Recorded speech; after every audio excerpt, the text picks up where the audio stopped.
कुछ सफ़र की यादें हमेशा दिल के करीब रह जाती हैं और मेरा पहला विंटर ट्रैक केदारकंठा उन्हीं में से एक है।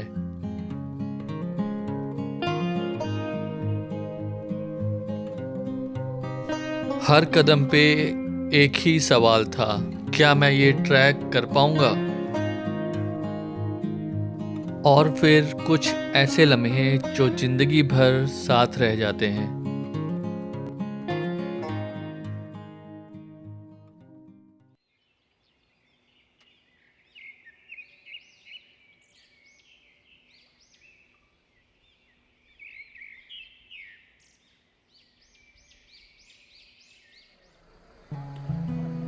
दिसंबर की कड़ाके की ठंड और विंटर ट्रैक की एक्साइटमेंट के बीच मैं अपने पहले पड़ाव देहरादून के लिए निकल पड़ा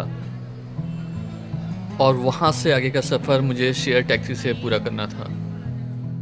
केदारकंठा ट्रैक उत्तराखंड के उत्तरकाशी डिस्ट्रिक्ट में पड़ता है और सांकरी इस ट्रैक का बेस विलेज है और यहाँ से केदारकंठा ट्रैक की शुरुआत होती है। वैसे सांकरी सिर्फ केदारकंठा का ही नहीं बल्कि हरकीदून और बाली पास जैसे मशहूर ट्रैकों का भी गेटवे है।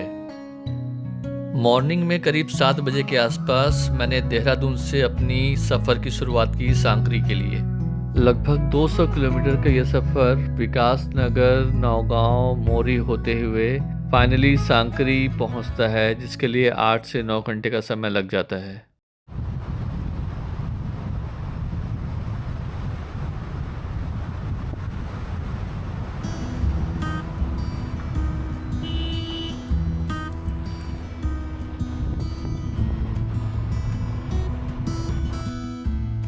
दोपहर में करीब 1:30 बजे के आसपास हम पहुंचे नौगांव। यह एक फेमस जंक्शन पॉइंट है जहां एक रास्ता बरकोट होते हुए यमुनोत्री की ओर निकलता है जबकि दूसरा रास्ता मोरी होते हुए सांकरी की तरफ जाता है।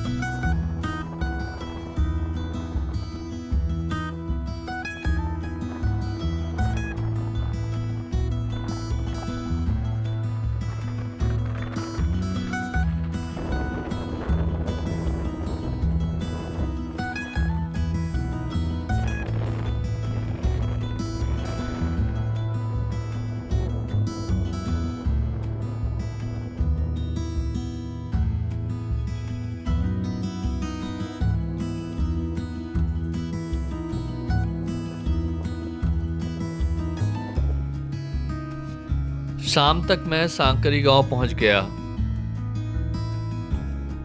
ट्रैक ऑर्गेनाइज करने वाले लोगों से मुझे इसी गांव में मिलना था और कल सुबेरे ही मुझे ट्रैक स्टार्ट करना था। सांकरी की शाम की ठंड से यह एहसास हो गया था कि आगे ट्रैक पे जैकेट से ज़्यादा प्रेयर काम आने वाली है। रात में जल्दी डिनर करके अब मैं सोने के लिए रेडी हो गया क्योंकि कल सुबेरे 7:30 बजे मुझे ट्रैक स्टार्ट करना था। मेरे पास समय थोड़ा कम होने की वजह से मुझे पहले दिन 6 किलोमीटर के आसपास की दूरी तय करके सीधे केदारकंठा बेस कैंप तक पहुंचना था, जिसके लिए 4 से 5 घंटे का समय लगने वाला था। और दूसरे दिन लगभग 2:30 बजे के आसपास रात में हमें केदारकंठा समिट के लिए निकलना था। सुबह के 7:30 बजे के आसपास मैं और मेरा एक पोर्टर हम दोनों निकल पड़े केदारकंठा बेस कैंप की तरफ। मेरा ट्रैकिंग ग्रुप जो कि एक दिन पहले ही ट्रैक स्टार्ट कर चुका था, वो आज जूड़ा के तालाब से केदारकंठा बेस कैंप के लिए जाने वाले थे और मैं सांकरी से एक शॉर्टकट से होते हुए हरगांव और हरगांव से सीधे बेस कैंप के लिए जाने वाला था।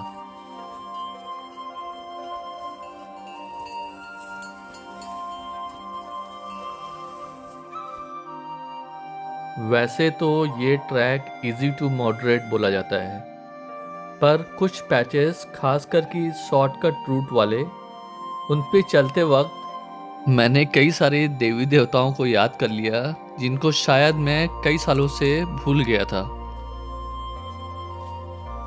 लेकिन एक चीज़ बिल्कुल क्लियर थी कि इन छोटी छोटी मुश्किलों से यह भरोसा बढ़ता जा रहा था कि हमारी आने वाली मंजिल वाकई में शानदार होने वाली है।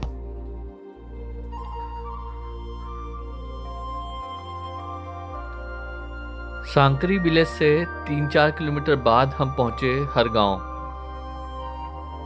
जहां सांकरी की एलिवेशन अराउंड 6400 फीट की है। वहीं हरगांव अराउंड 8900 फीट के एलिवेशन पे है। पहाड़ों के बीच फैला हुआ ये खुला मैदान, नीला आसमान और ये रंग बिरंगे टेंट, ये जगह सच में काफी सुकून भरी लग रही थी।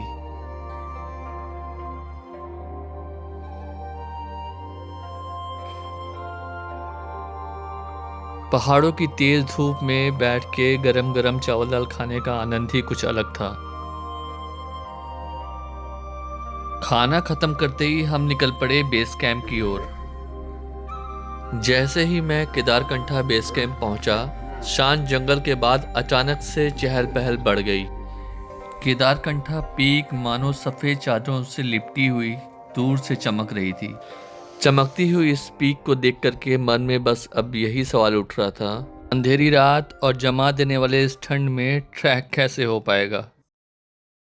खैर, मैंने भी सोचा थोड़ा आराम कर लेते हैं अब, क्योंकि आज रात तो वैसे भी नींद नहीं आने वाली थी। पलक झपकते ही जैसे शाम हो गई। रात में करीब 8 बजे हमने डिनर कर लिया और जल्द ही सोने के लिए अपने अपने टेंट में चले गए। रात के करीब 2:30 बजे हम सब रेडी हो गए और ट्रैक के लिए निकल गए। 3.5 से 4 किलोमीटर के इस ट्रैक के लिए लगभग 3 से 4 घंटे का समय लग जाता है।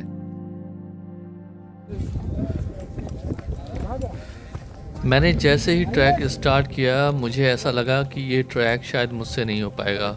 मुझे सबसे ज़्यादा दिक्कत इस ठंडी सुई चुभा देने वाली जैसी हवा से हो रही थी, जिसकी वजह से थोड़ा दूर चलना भी मुश्किल हो रहा था। लेकिन धीरे धीरे कदमों के साथ हिम्मत आती गई और हम आगे की ओर बढ़ते गए। कुछ ही दूर चलने के बाद जो मैंने कैमरे में कैद किया, वो मेरी जिंदगी के सबसे खूबसूरत यादों में से एक है।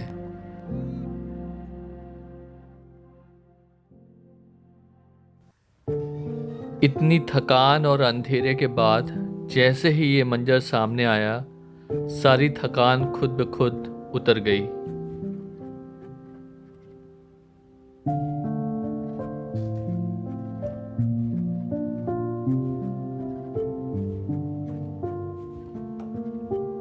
ये एक्सपीरियंस सच में एक सपने से कम नहीं था।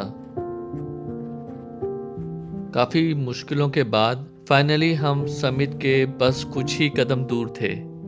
यहाँ सभी थोड़ी देर रुके, अपनी सांसों को संभालते हुए, थकान को पीछे छोड़ इन खूबसूरत नज़ारों का आनंद लेते हुए। कुछ नज़ारे कैमरे में नहीं, सीधे दिल में कैद हो जाते हैं। कुछ ऐसा ही नज़ारा था। 12,500 फीट पे बैठ के 360 डिग्री हिमालयन पीक्स को देखना, जहां Swargarohini, Bandarpunch, black peak, Gangotri range, Yamunotri range एक साथ नजर आ रहे थे। उस पल जो भी कुछ सामने था, वो सब कुछ बिल्कुल सपने जैसा लग रहा था।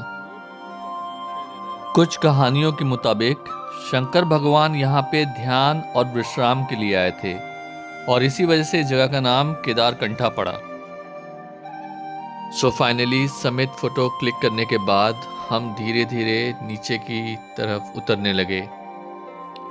आज रात में मुझे हरगांव में रुकना था और नेक्स्ट डे अर्ली मॉर्निंग में मुझे सांकरी के लिए डिसेंड करना था। विंटर ट्रैक का सपना तो पूरा हो गया, लेकिन वो यादें आज भी मन में ताजगी का एहसास भर देती हैं। जैसे हर सफ़र का एक अंत होता है, वैसे ही हमारा केदारकंठा का ये सफ़र यहीं पूरा होता है। यात्रा की एक नई उम्मीद के साथ हम यहाँ से विदा ले रहे हैं। मिलते हैं एक नए सफ़र में एक नए मंजर के साथ। Thank you for watching our video and stay connected with nature, and please share your feedback in the comment section below. Thank you. Hope you like the video. Bye bye.